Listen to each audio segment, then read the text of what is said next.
തിരുവാതുക്കൽ ഇരട്ടക്കൊലപാതക കേസിലെ നിർണായക സാക്ഷിയുടെ മൊഴി അമൃത ന്യൂസിന്. പ്രതി അമിത് ഉറാങ്ങിനെ റെയിൽവേ സ്റ്റേഷനിൽ നിന്നും തിരുവാതുക്കൽ വരെ എത്തിച്ച ഓട്ടോറിക്ഷ ഡ്രൈവർ ജയേഷാണ് സംഭവങ്ങൾ വിശദീകരിച്ചത്. ഒപ്പം കൊലപാതകത്തിനായി പ്രതി എത്തുന്ന ദൃശ്യങ്ങളും അമൃത ന്യൂസിന് ലഭിച്ചു. കോട്ടയത്തെ ഞെട്ടിച്ച ഇരട്ടക്കൊലപാതകത്തിനായി പ്രതി പോയ വഴികളിലെ ദൃശ്യങ്ങളാണ് അമൃത ന്യൂസിന് ലഭിച്ചിരിക്കുന്നത്. കോട്ടയം റെയിൽവേ സ്റ്റേഷന് സമീപം ലോഡ്ജിൽ താമസിച്ചിരുന്ന പ്രതി റെയിൽവേ സ്റ്റേഷനിൽ എത്തി പ്ലാറ്റ്ഫോം ടിക്കറ്റ് എടുക്കുന്ന ദൃശ്യങ്ങളാണ് ആദ്യത്തേത്. രാത്രിയിൽ പ്ലാറ്റ്ഫോമിൽ കഴിഞ്ഞ പ്രതി അർദ്ധരാത്രി 12:19 ഓട്ടോറിക്ഷയിൽ തിരുവാതുക്കലിൽ വന്നിറങ്ങുന്നത്.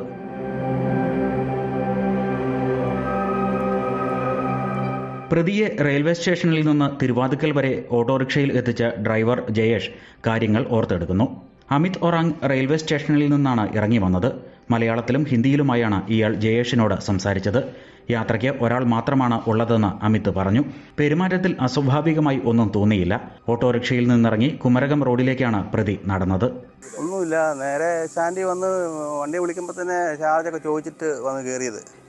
അപ്പോൾ അവിടെ ചെന്ന് ആ പൈസ വന്ന് നേരെ കുമരകം റോഡിലോട്ട് അങ്ങ് നടന്നു പോകായിരുന്നു ചെയ്തത്. അപ്പോൾ ഇവൻ്റെ വേഷം കണ്ടിട്ടാണ് നമ്മൾ തിരിച്ചറിഞ്ഞത്.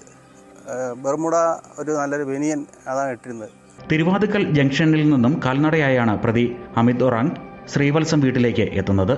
12:35 വീടിന് സമീപം എത്തിയ പ്രതി മതിൽ ചാടിക്കടന്ന് ഉള്ളിലേക്ക് കയറിപ്പോയി.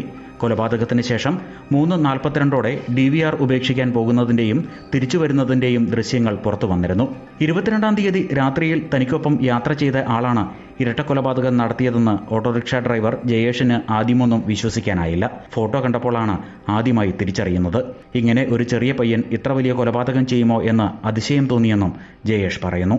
ദിവസമായിട്ട് സ്റ്റാൻഡിൽ ഓടാൻ ചെന്നപ്പോഴത്തേക്കിന് ഗ്രൂപ്പുണ്ട്, ഞങ്ങളുടെ വാട്സപ്പ് ഗ്രൂപ്പ്. അതിനകത്ത് ഇവൻ്റെ ഫോട്ടോ കൂട്ടുകാരൊക്കെ ഇട്ടിരുന്നത് പോലീസുകാർ കൊണ്ട് കൊടുത്തിട്ട്. അപ്പോൾ എൻ്റെ ഫോണിലോട്ട് ഇങ്ങനെ വന്നു കഴിഞ്ഞപ്പോഴത്തേന് ഞാൻ നോക്കിയപ്പോൾ ആളെ തിരിച്ചറിഞ്ഞ്.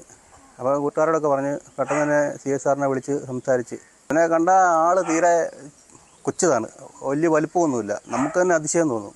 പെട്ടെന്നൊരു ഞെട്ടലാണ് അവനെ ഇങ്ങനെ ഒരു സംഭവം അറിഞ്ഞപ്പോൾ. കേസിലെ പ്രധാന സാക്ഷികളിൽ ഒരാളാണ് ജയേഷ്. പോലീസ് അന്വേഷണത്തിൽ പരിപൂർണമായി സഹകരിക്കുമെന്നും ജയേഷ് വ്യക്തമാക്കി. അമൃത ന്യൂസ്, കോട്ടയം.